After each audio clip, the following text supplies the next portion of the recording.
New philosophy requires new language. I could say new philosophy is new language, and I can almost say the reciprocal is true, that new language is new philosophy. Generally speaking, if it's new language, it'll have new philosophy. But of course, in that one, it's a little difficult because people might just think up a synonym. You know, they have some slang, it's the same meaning, they want a fresh term, boom.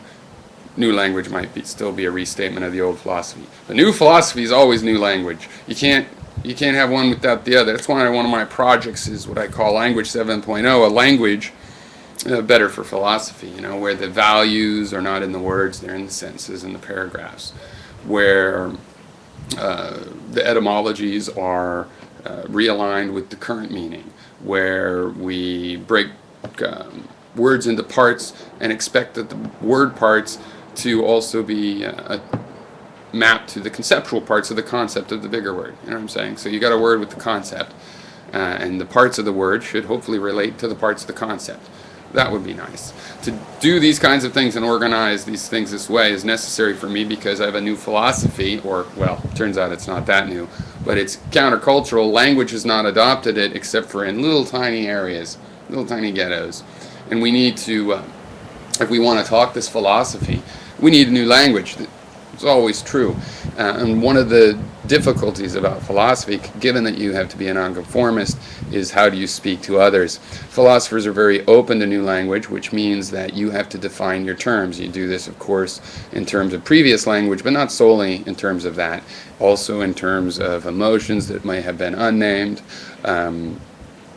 qualities that may have existed but only been recognized recently.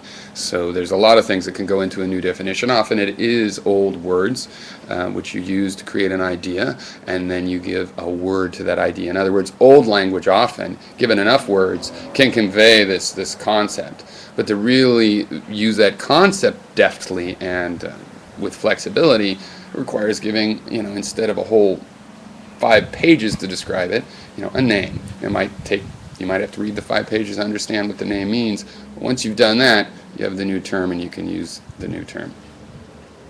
As we know, humans live from context, learn language from context, and so if one person does this and starts using the word, that's enough for it to spread.